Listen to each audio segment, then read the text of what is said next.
Just really want to just say congratulations to Iowa and Caitlin for making it back to the national championship game. Obviously, they're a formidable opponent that took everything that we had to win the basketball game, but just don't want to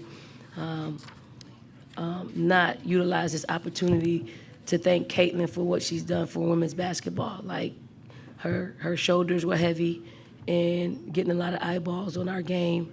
And sometimes, as a young person, it could be a bit much, but I thought she handled it with class. And I hope that every step of the ladder of success that she goes, she's able to elevate whatever room she's in. But I'm super excited and super excited to share this moment with our team. They are incredible human beings and young people who trusted, believed, figured out a way to help each other learn and grow and ultimately become champions. At this time, we'll open up for questions from our student athletes. We're going to start with Jake, go to Daniel, Kareem, Cam, and then I'll work my way through. So Jake, if you could raise your hand first. Jake Trotter, ESPN. Raven, Caitlin had the big start, 18 points in the first quarter. You got that defensive assignment primarily after that and really cooled her off. What was your mindset going into that matchup? Don't let her score. I mean, I was ready. I was ready for the moment, and I take defense very hard. Like, I take it to heart, and I think I studied her moves, and I was ready. I had confidence this year. I mean, I was telling myself last year's not going to happen again. So, Take our next question, Daniel.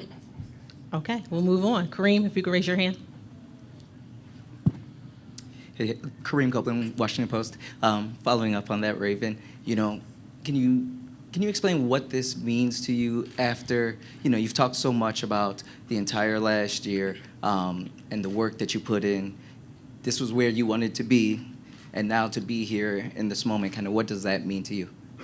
it means a lot to do it with these group of girls. I mean, if you guys would have seen us, just the stuff that we went through in the summer and the hard work we put in, I mean, we deserve this, honestly. And just our bond, like, Coach, she gives us so much leeway. She let us be loose. She just let us be who we are. So, I mean, it's just so much stuff that we go through. And credit to the freshies. I gave my net to Aaliyah Boston when I was interviewing with her. And I just feel like it started with her. She gave this, like, leadership role, and she instilled this leadership role last year. And there's no better way you can learn from her. So, our next three questions in order are going to be Cam, Alexa, Jonathan. This is for both Camilla and Tahina. Cameron with The Athletic. I'm curious, we talked about Ravens defense, both her and Bree kind of gave different looks at Caitlin all game. From you guys' perspective, how much does that help when you are able to have two versatile defenders on her? And I guess, how does that help you guys as well as the whole team? I'm sorry, I was writing something down. If we could start with, we'll start with Raven. oh, the question's for me? I'm sorry, we'll start with Camilla. I think it's really important. I feel like they do a great job on defense, and just by seeing how hard they play makes us want to play defense harder, and yeah. Yeah, I thought they had the hardest job tonight, but it was also team defense. It took a lot of effort to, guard Caitlin, and she did her thing, and we did ours. But just to have these, elite defenders on our team, it makes me want to play defense. It makes me want to play for them even harder. And it's just amazing when you have, good defenders like them. And it's not only them, but it's like the whole team. So I'm just really proud of them for what they did tonight. They did awesome. They did a great job, and yeah. We can go to our left, Alexa. Alexa Philippou, ESPN, for Tahina and Raven, to not just win the championship, but to be able to say you were able to accomplish a perfect season. What does that perfection going down the history books mean to you? Okay, this time we'll start with Raven. It means a lot to, make history, be one of the teams to make history, especially with a young group. You guys just don't know, like, what this team go through, what this team do. I mean, it's daycare. Yeah, it is daycare. But at the same time, when we step on the court, we ready to play. When the ball goes up, when the ball goes up, we ready to play. We have a winning mentality, and we so competitive. And our practices are so hard, especially against the highlighters. So I mean, we have a competitive edge, and we want to win. Yeah, it just means so much. We've come a long way. It's been a long journey. We've trusted each other so much over the season. We have so much confidence with each other, so much love. We're going to sound like a broken record, but it's love throughout this whole program, throughout this whole team. And we just genuinely love to be with each other. We genuinely want to see everyone succeed. And it's just been a great journey, and to cap it off like a perfect season is just a blessing. And all glory to God for that. Next order of questions, we'll go Jonathan, Trey, Nancy. Jonathan. Jonathan Tannenwald of the Philadelphia Inquirer. Camilla, what does Dawn mean to you, what she is as a coach and a person, and what she's been able to do for the program and help you with individually? Thank you.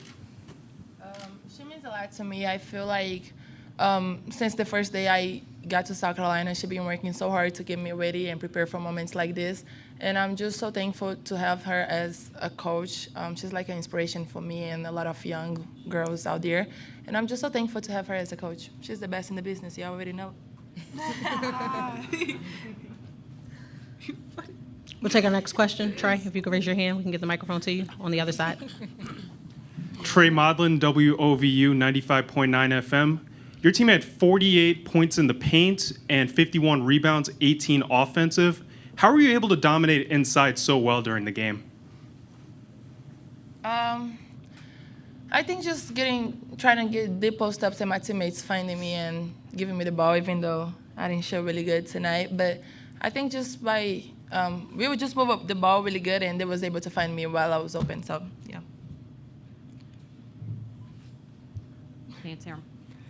Nancy Armour, USA Today Sports. Camilla, over this other way. It's been less than 48 hours since you injured your knee, and I'm just wondering how much treatment did you have to get, and what did you have to do? I mean, how did it affect you at all today? Certainly doesn't look like it on the stat sheet. I got a lot of treatment between yesterday and today, but I don't think it really affected me today. I was just able to go out there and play. I wanted to play for this team, play for our coaches, and I just want to go out there and play today. We'll go to our back row. If you could raise your hand. Yep, right there. Thank you, ladies. Kenny Rhoda, WHBC Radio. Every player, every team is motivated by something different. I'm just curious if, for all three of you, how much you were motivated by what happened last year against Iowa, and did you want to see them in the national championship game this year? Oh, okay. I did want to see them in the national championship this year because what happened last year, it was an apology to my teammates, my coaches, and myself. And I just feel like I said, revenge. It was a revenge tour, and it's no better way to play them in the championship and beat them. Tahina, do you have anything to add? No. Camilla? No. Okay. Next question, we'll go to Doug. Doug, if you could raise your hand, we'll get the microphone to you. Doug Feinberg, the Associated Press.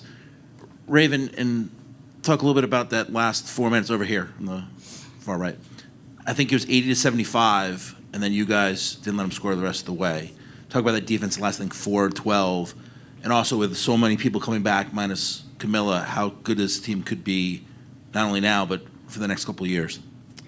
I mean, this team's we're gonna be good. I mean, Coach Staley. I mean, we have the best coach, in the country, in the nation, in the whole wide world. I mean, it's no telling what she's gonna add to the pieces that's already here. So I just say, be on the lookout.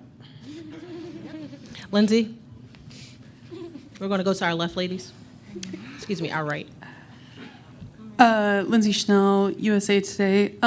Camilla, it was just a month ago in the SEC championship game that things got ugly, and that was just all over the news. And then you have been dominant throughout the NCAA tournament. And I wondered, how did you shift your mindset, if you did? And then what was it like to just play so well in the two biggest games of the season over the weekend? It was amazing. I feel like I just wanted to get out there in this tournament and just play really well for my teammates, for my coaches, and to win the championship. So I think that's what I did. We're going to take our next question. Dion, right behind you, Lauren. All right, Deion Cash, Fox Sports. What does this mean for you ladies' legacy, and what is it like playing for the GOAT? We will start with Raven. The GOAT, you mean D. Dunn Staley? It means a lot just to play, just to learn from her. I mean, she's like a mom. I mean, I don't know. Like, I go to her about everything. I mean, I could joke around with her. I could, do anything, just anything. She's like a mom, like a home away from home. It's a home away from home feeling, and there's no better way to have a coach like her and be so comfortable around her. And I just, I take pride into what she do for us on and off the court, not just with basketball. So, Camilla? Yeah, I agree with Ray. I feel like, especially me, I'm international, so I don't have my family here. And she's just like a family for me, a family away from my home. And I'm just so thankful to have her as a coach. Aww. Tahina? Man, she's so important to have in people's lives, man. She's amazing. God has put her in my life, and she's impacted it so much, not only me, but my family. She changes lives for the better. I wish you guys could experience that and just how much she's helped me as a player and as a woman. And she's just amazing, man. It's a blessing, and just playing for her, it's so much fun, and people just love playing for her. And, people would run through brick walls for her. And to be able to have a coach like that, it's unmatched. And we're all just really blessed to have someone like her in our corner, and she just impacted our lives for the better. We're going to go to our left. If you could raise your hand so the student athletes can see you. Robert Fembers, Cleveland.com. This is for either of you.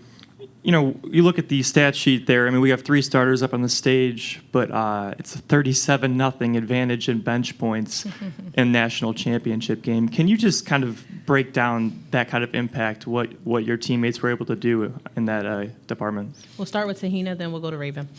Man, they're our difference maker. This whole season, man, we've depended on them so much. They're our depth. And they've done so much for this team, and a lot of people sleep on them, but they could start on any team in this country. But they decided to sacrifice that and play for this team and win a national championship, which we did today. So big shout out to them. They did their big thing today on such a big stage. I'm really proud of them, and their confidence has grown so much throughout the season. And I'm just really proud of them for performing how they did today and helped us get this dub. Yeah, going off what Tahina said, I think I'm gonna give Tessa Johnson her flowers. I mean, I think when you talk about freshmen, I think her name should come up. It's just the stuff that she does. She always ready for the moments when her number's called. She always ready. I mean, I think every shot she put up, it goes in. I mean, just what Tessa does. And on the defensive end, she take pride on defense. And if you talk to her, she's like a sponge. Like, she gets in the gym, she works on her shot every day, and she wants to learn and she wants to grow. So when you talk about freshmen, Tessa Johnson's name should definitely be in the conversation. Take our last question from the front, Daniel. Dan Zagszewski, Outkick. Actually, I just wanted to follow up on that. Tessa Johnson scored a career high in the national championship game. She's a freshman. I don't know how old she is. I assume 18 or 19 years old. Raven, you just talked about it. So Tahina, Camilla, if you could talk about Tessa's performance. We'll start with Tahina. Man, Tessa was due for a breakout game and what to do better on the national stage. She's trusted her process here. She's trusted her journey. And for her to do that on such a big stage, I'm so proud of her. Her confidence has grown so much, and I'm just really excited for her future. She's going to be a great Gamecock, and she got a bright future ahead of her. But she just got to keep trusting the process and being who she is, and she's just an amazing little girl. Yeah, I agree with Paul. I'm just so proud of Tessa. She's been working so hard since the beginning of the season. And I'm just so happy for her because she went out there and she did her big one. And I know this is going to boost her confidence a lot. And she's just doing a great job. And she always works really hard for moments like this. And I'm just so proud of her. Thank you very much, ladies. We are at time. Again, congratulations on a tremendous season. Thank you. They will be available in the mix zone. And now at this time, we'll take questions from Coach. We'll start with Lindsay, Doug, then we'll go Talia. And I'll work my way around the room. Lindsay Schnell, USA Today. Dawn, it felt like this championship was more emotional for you than the other two. Early in the game, you looked really emotional, and then at the end, you obviously broke down when they presented you with the trophy. Mm-hmm. Was it more emotional? And if so, why? Well, it was emotional for me because of how it ended last year. And I'll leave that there. And and I was emotional at the beginning of the game because I didn't want what happened last year to happen this year. So I was handling things in real time, not afterwards. And I'm going to move to handling things in real time and not having to wait until there's an ending that shouldn't be. So I was like that throughout the entire season, but for this one, I wasn't going to allow what I felt happened to us last year to happen this year. So I had a little bit of PTSD, and I addressed it in real time. I mean, it's heavy. It's heavy. It's heavy. You carry the burden of, every single one of your players, all the coaches and staff members that put so much into our team. And, it's heavy load to be undefeated, to, finish the job. And you get emotional because you just want that for them, and you're happy that you're able to, because only one team wins a national championship. And when you win a national championship, there's more trust that's built that you could take into the summer workouts and the postseason workouts and in the fall and then into another season. There are so many conversations you have with parents, with any significant person in our players' lives that the rigors of a season, you just have to face that music with them. And sometimes it's good, sometimes it's challenging, sometimes it's just a really hard conversation. And then once you win, this is the reason why I like, and it builds trust amongst everybody that's involved in our players' lives. And then I'm just super happy for our staff. Like, they work really hard. They are incredible, basketball. Like, I think they're savants. I think they are always looking for ways in which to get our players better in a way that they can handle it, not the way that we see it. And because the way we see it is probably very difficult. The way we would handle it would be difficult for them to actually learn and apply and execute in a basketball sense. So we're able to just kind of speak their vernacular and them actually deliver. So, I mean, all of that makes it emotional for me. We're going to go to Doug on our left, Coach. Hey, Coach, Doug Feinberg, the AP. The trophy's blocking me, which is well-deserved trophy up there. You said last Sunday when we were in Albany, you were okay with no one really talking about you guys and other stories. You'd wait till this Sunday to talk about it, hopefully with the championship. You got the 10th undefeated team in the history of the game. You're the 5th coach to win 3 titles or more. You've won 2 out of the last 3. What does it mean for this program for you to have done all you guys have accomplished this year with a perfect team and the last couple of years with the dynasty you've built in South Carolina? Well, it means that we have quietly have done things, in my opinion, the right way. We find the right pieces to help us. We really do things the right way. We're very disciplined in how we approach basketball. I am one that I'm forever indebted to basketball, so I'm always going to take care of it. I'm always going to make sure that our players are respectful. I'm always going to make sure that they know the history of our game. I want to make sure they are always respectful to our opponents. And when you do it that way, in return, you have success. You have success in the wins column and very little, disappointment in the loss column. And I don't think that's talked about enough, what we've been able to do, and I don't know why. And I really don't care why. We're going to keep doing what we're doing the right way, whether we are the popular or unpopular successful programs in the country. So we're going to keep doing that way. Coach, we're going to go to our right, second row, Talia. Hey, Coach, Talia Goodman with the Next. Someone mentioned earlier the depth, the 37-0 bench points. Obviously, you hope at the beginning of the season, but what's it like seeing, the way you built this team, this roster, panning out in the way that you hoped and having the success in that way? I mean, it's, to have have a roster that goes 9, 10 deep it's a privilege. It really is. But it has to be developed slowly and the right way. Like, there's a lot of trust that has to be built, because there's some games that some of them won't play a whole lot, especially the people that's coming off the bench. Chloe Kitts went up and down and all around, and then finally she settled in today to have a really good game. But she had to come off the bench at times because of not what she wasn't doing, but was more about what somebody was doing and doing well. And that could shake your confidence.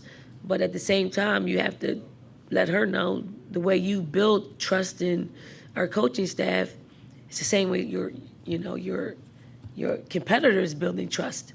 I think Malaysia Fuwali has been very patient with us to be able to have a household name coming off the bench, playing maybe, probably less than 20 minutes a game, where she could have gone anywhere else in the country, and they've given her the ball time and time again. But winning the national championship will allow us and that relationship to continue to grow, because I know she really wanted this. And I would imagine that come as early as next year, she's going to want to be a starter. She's going to want to be play more minutes. She's going to want a lot of different things because she got the big one. So now she'll maybe want to concentrate on some individual awards, and I appreciate her sacrifice. So it's everybody. It's Sanaya Fagan, who, she's a junior, and she's probably started less than 10 times, but she came up crucial this game, like really. And I know she's probably wanted to play a lot more throughout the season, but I hold her to her standard. I hold her to her personal and individual standard. To sometimes that equates to 6 minutes or 5 minutes or less, and it doesn't feel good. But in order for us to do what we do today, means she's got to meet her standard, and we don't sacrifice that. So it's built through trusting the process. It's built through like really high level communication, some that they may not like all the time, but it's truth. But we also want them to talk to us about what they're feeling and seeing, so we can understand them and how they operate in that space. So we don't want to miss anything. We don't want to mess anything up, but we also want to give them an opportunity to tell us what they're thinking and how they're processing information, or if we're giving them the right information. So it's a long-winded answer, sorry. We'll go with Jim. Hey, Coach. Jim Trotter from The Athletic. First off, congratulations. You made a point after the game of recognizing Caitlin Clark for helping to elevate the game. South Carolina was also a part of that too, as well as other clubs. And I wonder if not in this moment, later, if you will look back and take particular pride in saying that you all were part of this transformation that we all are talking about today. Well, I know we do our part. I know we do our part in making sure we try to as much as possible shout it to the top of our lungs what our game is all about, and all the storylines and all the talent and all the coaches and all the talent that's actually telling the stories. I have to continue to shout out Elle Duncan and Drea Carter and Shanae and now Aaliyah and Carolyn Peck. Like, they have done a tremendous job. Like, we have to find a way for them to tell our stories during the off season, because you have to build, you got to continue to build on what we've captured. Do I think South Carolina is a part of that? Yeah, we're a part of it.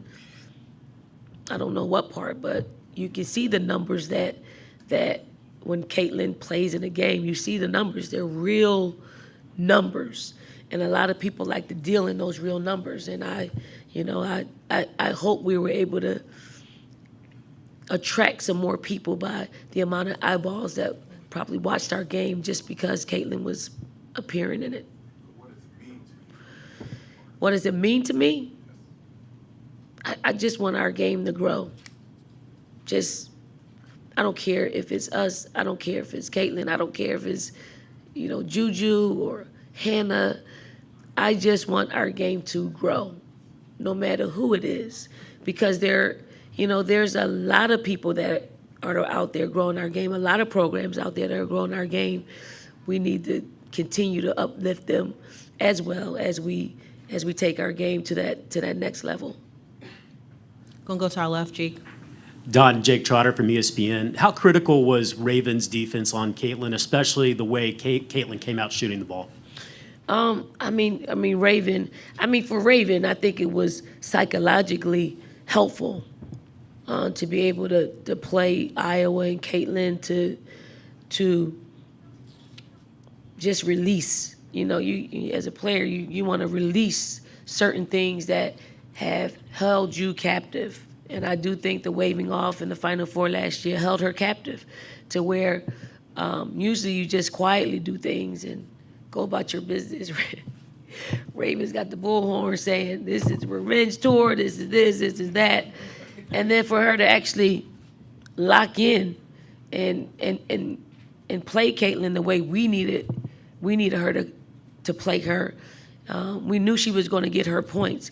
We wanted her to get her points in an inefficient way. Like I look at the stat sheet, it's beautiful. Like if she scores, if she's shooting 50%, we lose the basketball game. So I think it's pretty cool that she was able to just kind of check off a goal and move forward, and hopefully there'll be another test to challenge her in a way that will continue to elevate her. Gonna go to our right with Chris. Don, Chris E. Sterling, Akron Beacon Journal. As you've been building this program, this dynasty, what have you looked for in a player, beyond just obviously the basketball skills? Has there been a singular maybe trait that you look for in a player that says, that's what I want, as in the South Carolina player? Well, aside from their talent, a prerequisite of us recruiting and actually getting a commitment from a young lady is their relationship with their parents. Because if they respect their parents, they're gonna respect us. If they don't respect their parents, we don't have a shot. So that's what we look at a lot. And fortunately, we have some really great parents who are, they're in their daughters' lives every single day. So they're in our lives every day, and we don't mind because all of us want the same thing. We want them to be incredibly successful. I'm fortunate as a coach to have that relationship with our parents. Take our last question from Bill. Bill, if you could raise your hand. Coach Don, Bill Bender, Sporting News. Last 4 minutes, 13 seconds of the game, they cut it to 5 and they don't score again. For a coach who preaches toughness and those kind of things, how satisfying is it to close a game with that defense? It's incredibly satisfying that, you have a team full of players who probably felt the lead dwindle to a point where someone like Caitlin, like a 5-point lead versus Iowa is nothing. Like they don't flinch when it comes to, getting, to lead the lead into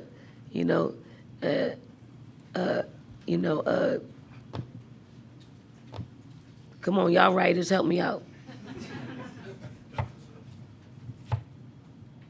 That's dwindled to the point of it's a 1 or 2 possession game. When there was a timeout called, you could hear all of the players, all of them, just talk about how we needed to have stops. And it wasn't just the players that were in the game. It was the players that were sitting on the bench. Hey, we can't give up a three. Hey, you got to show, great job. I heard Ashlyn Watkins tell Chloe Kitts, way to stunt. Like, way to stunt, Chloe. And Ashlyn could have been really upset because she didn't get the minutes that she usually gets because of foul trouble, but they're that locked in. And when you have your peers are saying things to you that want you to be great, I mean, it's half the battle for us. Like, we don't have to say those things, although we reiterate what they're saying. It's pretty cool when they can hold each other accountable and they can also bless each other with encouragement. Thank you very much for your time tonight, Coach, and best of luck. Well, you're already best of luck. Congratulations.